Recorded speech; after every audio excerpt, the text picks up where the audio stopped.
Hello, welcome back to another exciting episode of YOML.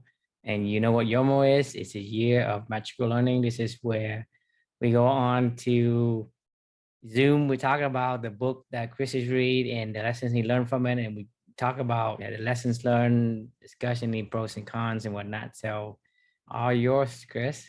Yeah, I feel like we need to do a retroactive magical learning introduction that we can point people to in the future to kind of talk about how this whole thing came about anyway and why we're doing what we're doing, just to give a little background on it. So I think let's put that on the agenda for some point in time in the future to kick this whole journey off for people. I mean, we're gonna have to get our executive producers to put it on the schedule, right? Excited for another fun episode here. Today we're going to be talking about book 68, which is hard to believe. It's a book called Cork Dork. It's a book about a wine-fueled adventure among the obsessive sommeliers, big bottle hunters, and rogue scientists who taught me to live for taste, by this author named Bianca Bosker. It's a fun book. I'll get into it in a second here, but Bianca is a professional journalist and, as the title says, an amateur drinker. She didn't know much about wine. She kind of stumbled upon this alternate universe of the world of sommeliers. You know what a sommelier is, right? Like the wine experts. Like if you go to a nice dinner and like somebody comes over and they're telling you about wines or whatever, like that's a sommelier. Yeah, it's foreign to me.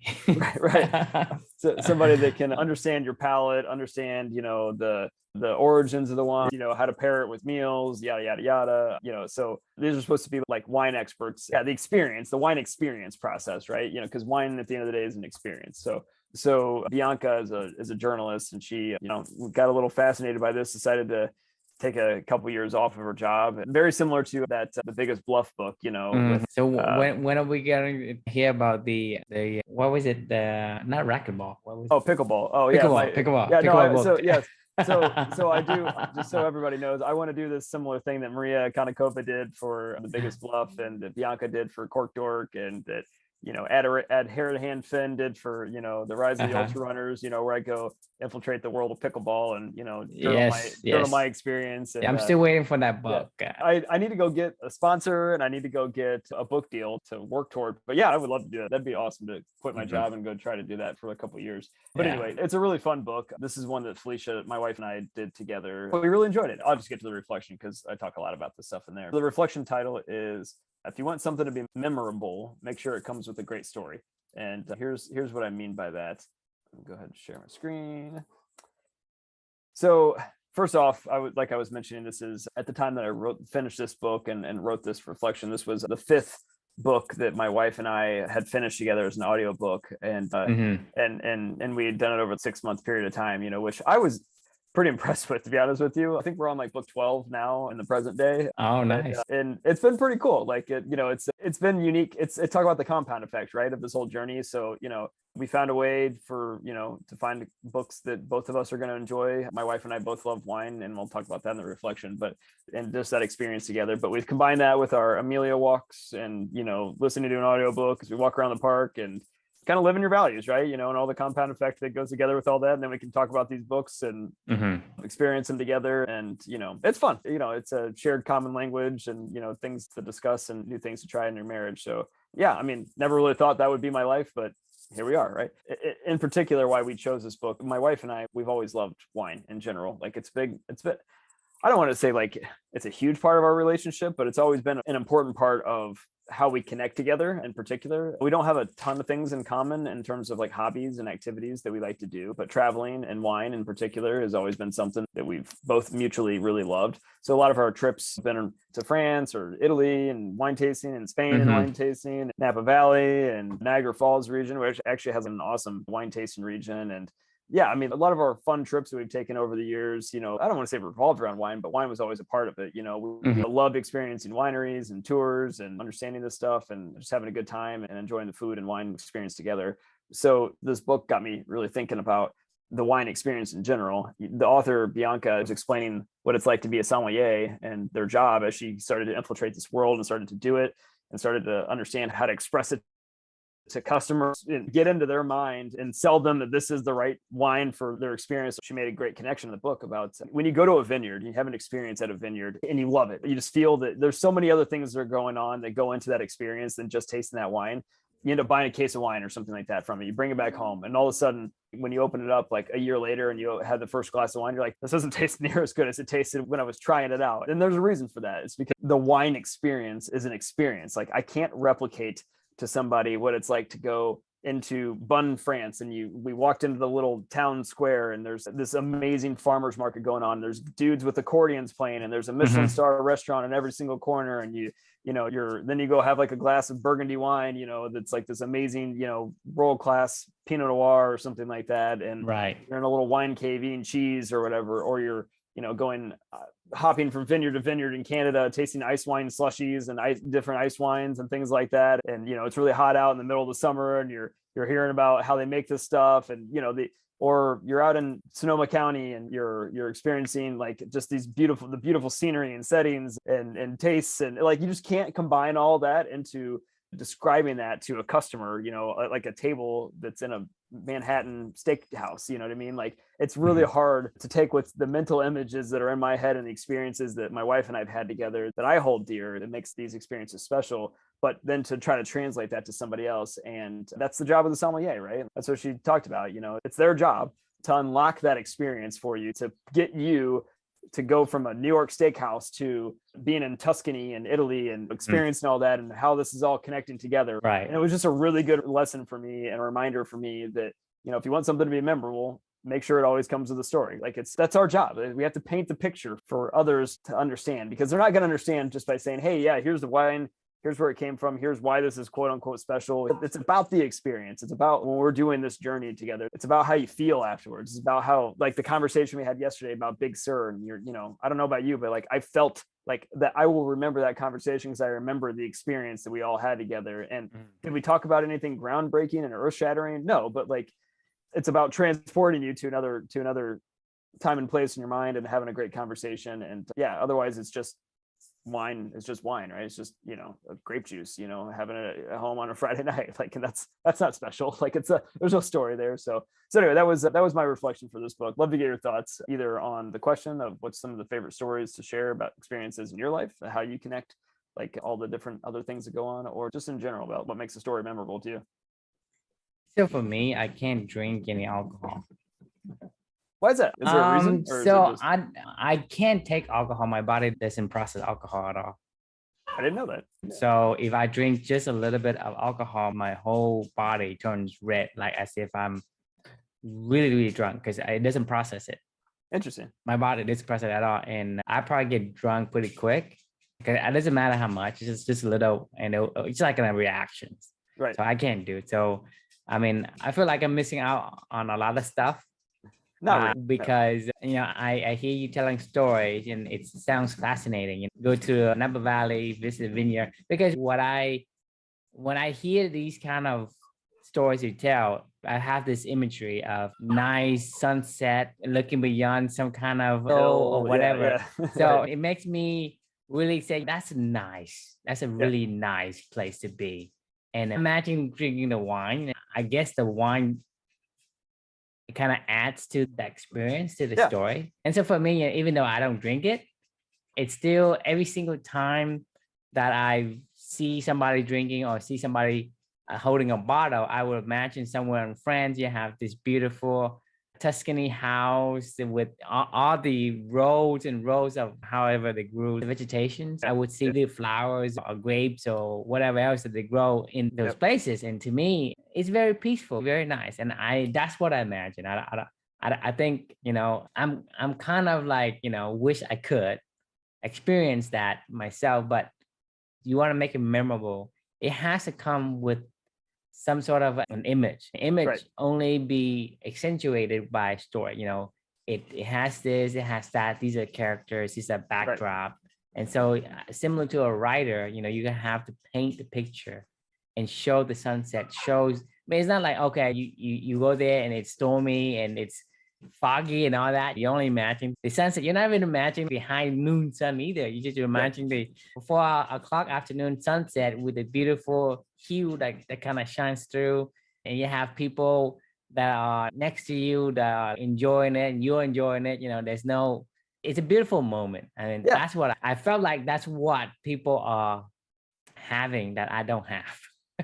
Well, I'm sure there's other areas like this is applicable to a million other things. The fundamental principle behind it is experiences are better when there's a story attached to it, right? Like if you have a nice steak dinner, if you cook it at your home and you just eat it by yourself, it doesn't matter. The steak is going to always taste better when you spend $200 and you're out with a group of friends. It might be the exact same cut of meat. They cook the exact same way, but it's just not the same experience. It's more of the other senses Exactly that kind of combine to create that unique experience. I mean, we only remember the experiences, right? We don't remember the the daily task, whatever. I mean, the thing we do, it's like noise, right?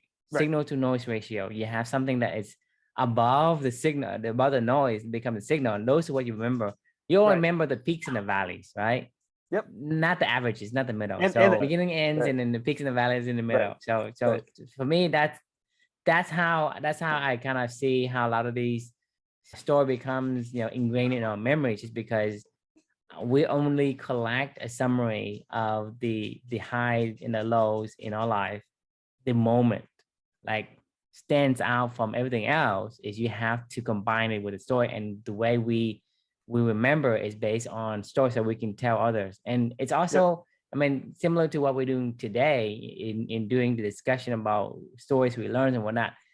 They telling a story essentially is gonna re-etch into our memories and make that, because a lot of times we can read a book, but and like you talked about yesterday, the book about Big Sur, right?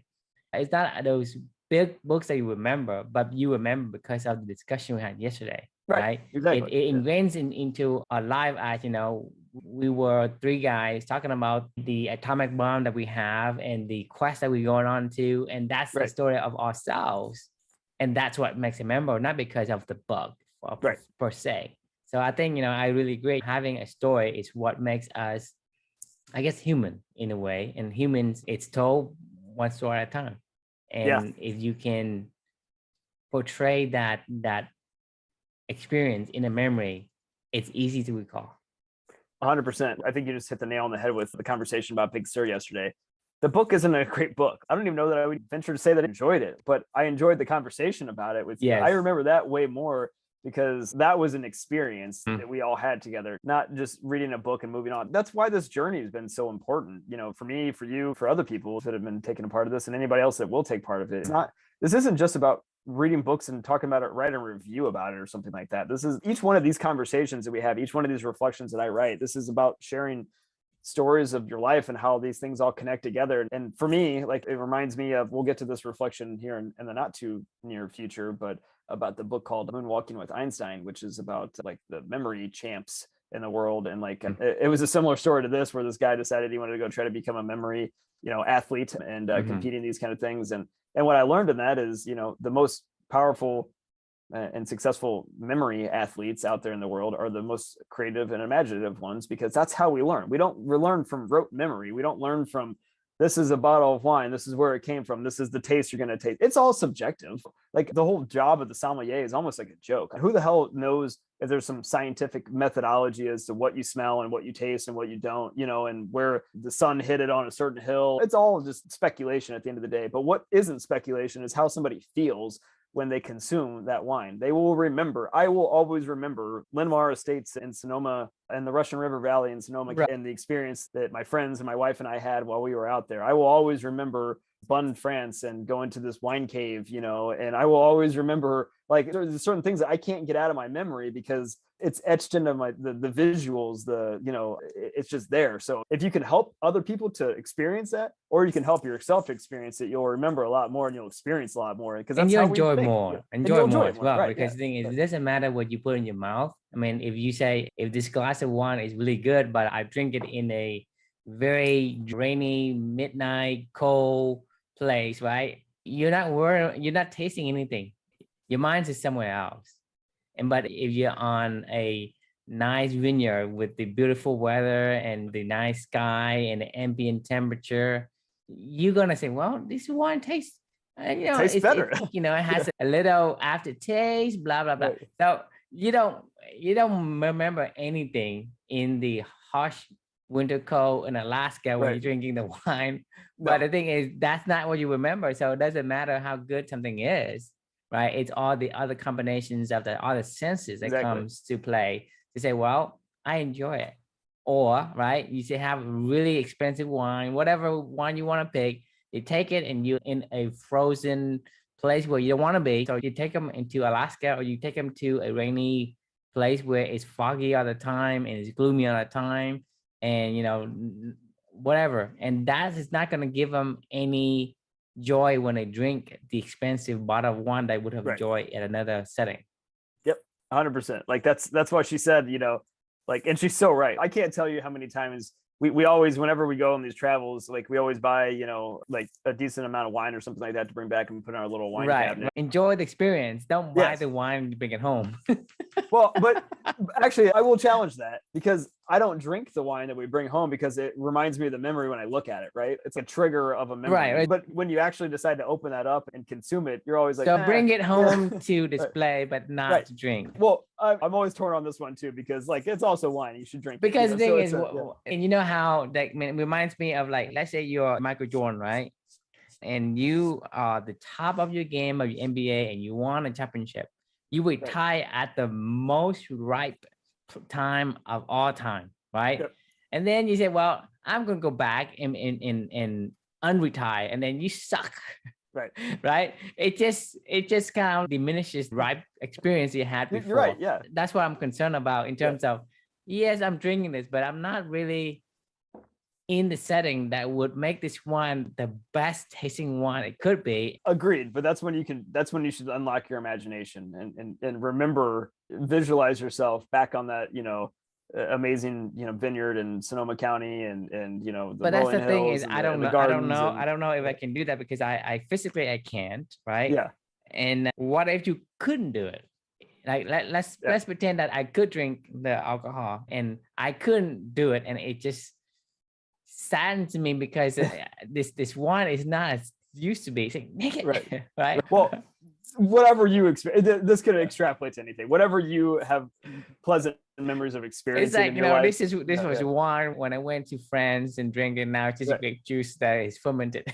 Pretty much, yeah, agreed. But anyway, it was an interesting book, and I think it's a powerful lesson that was learned from it. Of, you know, those stories matter, right? You know, and the stories we tell ourselves. I mean, matter. I think the highlight of this is, you know, it's the story. It's what get, I guess, passed from one person to the next person. Because I mean, I imagine I don't drink.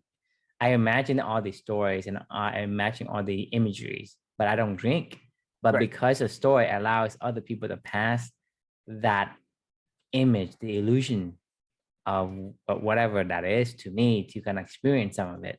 And I think sometimes that's more important. powerful. Yeah, I mean, that might be more powerful sometimes, you know, because it's using your imagination, and that's like, you can feel So it. it's just because I can talk to you, you can conjure up an image of what I'm trying to say to kind of get a glimpse of some of my experience. And I think that's powerful in the way we communicate with one another.